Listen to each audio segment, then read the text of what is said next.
আমাকে সর্বরকমের সহযোগিতা করুন। আপনাদের সমবেত চেষ্টার ফলে যদি এই বিপদ থেকে পরিত্রাণ পাই, তাহলে একদিন আপনারা আমার বিচারে বলবেন, সেদিন যে দণ্ড আপনারা দেবেন আমি মাথা পেতে নেব। আমাকে অযোগ্য মনে করে আর কাউকে যদি এই সিংহাসনে বসাতে চান, আমি ইষ্ট মনে সিংহাসন ছেড়ে দেব।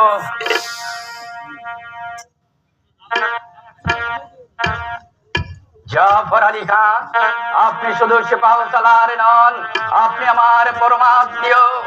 বিপদে আপনজন জেনে বুকে ভরসা নিয়ে যার কাছে দাঁড়ানো যায়, সেই না আত্মীয়। লোভে পরে মোহের বশে মানুষ অনেক সময় অনেক অন্যায় কাজে প্রবৃত্ত হয়। লোভ মোহ ত্যাগ করে মেরুদণ্ড সোজা করে যে দাঁড়াতে পারে, সেই তো পুরুষ। আর সেই পৌরুষত্ব আপনার আছে আমি জানি।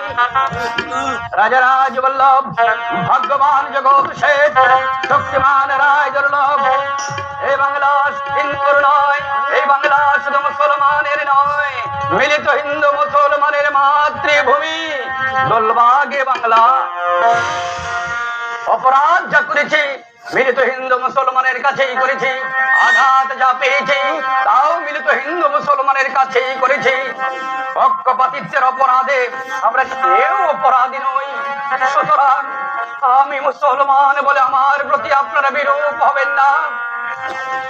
ওই দেখুন, বাংলার ভাগ্যার কাছে আজ দুর্যোগের ঘনঘটা, তার শ্যামল প্রান্তরে আজ রোগের আলপনা। যাদের সৌভাগ্য সূর্য জননী, শুধু সুপ্ত সন্তান শিওরের রোদ্যমান জননী, নিশা বসানের অপেক্ষায় প্রহর মনোরায় রত। কে তাকে আশা দেবে, কে তাকে ভরসা দেবে, কে শোনাবে জাগরণের ভয় বাণী। ওঠো মা ওঠো, বছর তোমার সুজল, সাত কোটি সন্তান হিন্দু মুসলমান জীবন দিয়ে রোধ করবে মরণের অভিযান। আপনি পারেনি বিপদ থেকে আমাকে রক্ষা করতে। আমি সমাধা করতে যাহাপনা, আপনাকে সর্বসময়ের সর্বক্ষেত্রে আপনার সহায়তা করবো। আমিও শপথ করছি, কৌশলের সংগঠিত স্বামী মাথা বেঁধে নেব। আমি হাসিমুখে মৃত্যুকে বরণ করবো। আমি আজ ধন্য, আমি আজ ধন্য। আমাকে পলাশির কথা স্মরণ করিয়ে দিতে